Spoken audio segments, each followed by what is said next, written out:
ህወሓት ጦር ኃይሉን በአራት ግንባሮችና በ12 ክፍለ ጦሮች በአዲስ መልክ ማደራጀቱን የአዛዦች ሽግሽግ ማድረጉንና የፖለቲካዊ አስተዳደር መዋቅር መዘርጋቱን ዋዜማ ከተለያዩ ምንጮች ካሰባሰበችው መረጃ ተረድታለች። የወታደራዊ አዛዦች ሽግሽግ ጦሩን ከፖለቲካዊ ሽኩቻ አውጥቶ ወደ አንድ ማዕከላዊ እዝ ለማምጣት ያለመ መሆኑ ተሰምቷል። ጀነራል ኃይለሥላሴ ግርማይ የሁሉም ክፍለ ጦሮች አስተባባሪ ሲሆን ማዕከላዊ እዙን የሚመሩት የጊዜያዊ አስተዳደሩ ፕሬዝዳንት ሌተናል ጀነራል ታደሰ ወረደ እንደሆኑ ምንጮች አስረድተዋል። ደብረጽዮን ገብረ ሚካኤል የሚመሩት የህወሓት አመራሮችንና የግንባር አዛዦችን ያካተተ ካውንስል ፖለቲካዊና ወታደራዊ ውሳኔዎች በበላይነት የሚያሳልፍና ስልጣኑም ከጊዜያዊ አስተዳደሩ በላይ መሆኑን ምንጮች ገልጸዋል።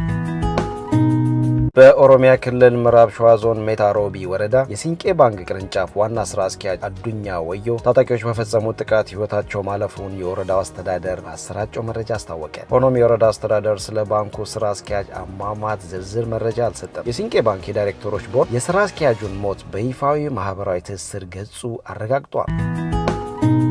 በአማራ ክልል ደቡብ ጎንደር ዞን ለአንድ ወር ያህል በታጣቂዎች ቁጥጥር ስር የነበረችው እብናት ከተማ በመንግስት ኃይሎች ቁጥጥር ስር መግባቷን የክልሉ ፖሊስ ኮሚሽን ገለጸ። መከላከያ ሰራዊት ባለፈው ጥር 30 አካባቢ ለቆ መውጣቱን ተከትሎ ከተማዋ ሙሉ ለሙሉ በታጣቂው ቡድን ተይዛ መቆየቷን ኮሚሽኑ ገልጿል። የወረዳው አስተዳደር ቀደም ብሎ ባወጣው መግለጫ መከላከያ ሰራዊት ከተማዋን ለቆ በወጣባቸው ቀናት ጽንፈኛ ሲል የጠራው ታጣቂ ቡድን የህዝብ መገልገያ ተቋማትን የመዝረፍና 11 ያህል ቢሮዎችን የማቃጠል ድርጊቶችን ፈጽመዋል በማለት ከሷል።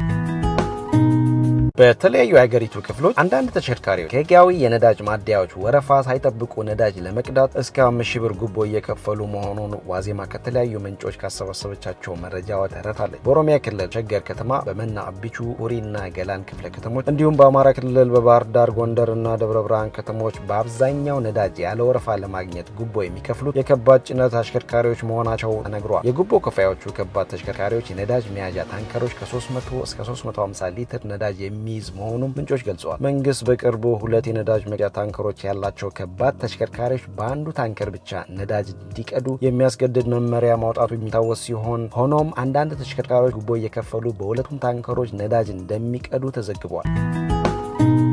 የንግድና ቀጠናዊ ትስስር ሚኒስቴር ካሳሁን ጎፌ ለኢትዮጵያ ነዳጅ ለማቅረብ ውል የገቡ የመካከለኛው ምስራቅ አገራት ምርቱን ማቅረብ እንደማይችሉ ማሳወቃቸውን አስታወቁ። በቀጠናው በሚካሄደው ጦርነት ምክንያት በግዢ ሂደት ላይ የነበረ ከ180,000 ሜትሪክ ቶን በላይ ነዳጅ ማቅረብ እንዳልተቻለ ሚኒስትሩ ተናግረዋል። የነጭ ናፍጣ የቀን አቅርቦት ከ9.2 ሚሊዮን ሊትር ወደ 4.5 ሚሊዮን ሊትር ማሽቆልቆሉንም ሚኒስትሩ ገልጸዋል። ንግድና ቀጠናዊ ትስስር ሚኒስትሩ የነዳጅ አቅርቦትና ስርጭትን እየተከታተለ እርምጃ የሚወስድና ቅድሚያ የሚሰጣቸውን ዘርፎች የሚለይ ልዩ ክፍል ያቋቋመ ሲሆን መንግስትም የፌዴራልና የክልል ተቋማትን ያካተተ የነዳጅ ስርጭትን የሚከታተል ልዩ ክፍል ማቋቋሙ ተገልጿል። መንግስት በወር ከ15 እስከ 20 ቢሊዮን ብር ለነዳጅ ድጎማ እያዋለ መሆኑንም ካሳሁን ጎፌ ገልጿል። በተያያዘ የንግድና ቀጠናዊ ሚኒስቴር ነዳጅ ጫኝ ተሽከርካሪዎች፣ ከፍተኛ አምራችና ላኪ ድርጅቶች፣ መሰረታዊ የፍጆታ እቃዎችን የሚያጓጉዙ ተሽከርካሪዎች፣ ግብርናን የሚያዘምኑ ትራክተሮችና ማሽነሪዎች እንዲሁም በብዙሃን ትራንስፖርት የሚሰሩ አውቶቡሶችና በናፍጣ የሚሰሩ የህዝብ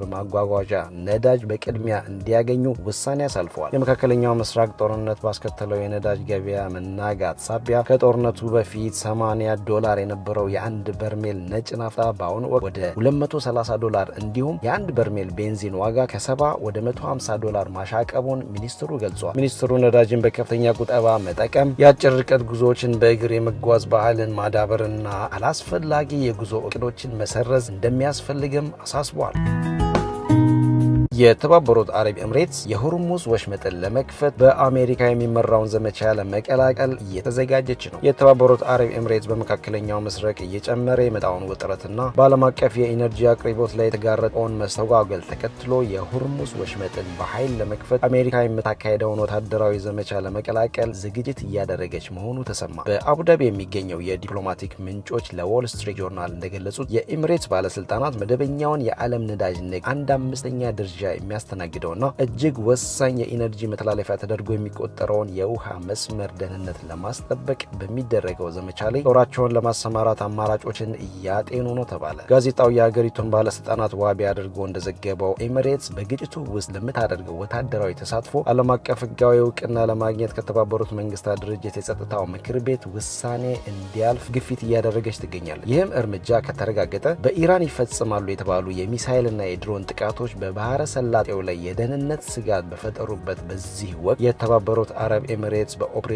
ውስጥ በይፋ የምትሳተፍ የመጀመሪያዋ የባህረ ሰላጤ ሀገር ያደርጋታል። ባለስልጣናቱ እንደጠቆሙት የኤሚሬትስ ሊሆን የሚችለው ተሳትፎ በወሽመጡ ውስጥ የባህር ላይ ፈንጂዎችን ማጽዳት፣ የባህር ላይ ጥበቃ ስራዎችን ማከናወንና አሜሪካ በሆርሙዝ ወሽመጥ ዙሪያ ባሉ ደሴቶች ላይ ለምታደርገው የኃይል ስምሪት የሎጂስቲክ ድጋፍ መስጠት ሊያካትት ይችላል ተብሏል።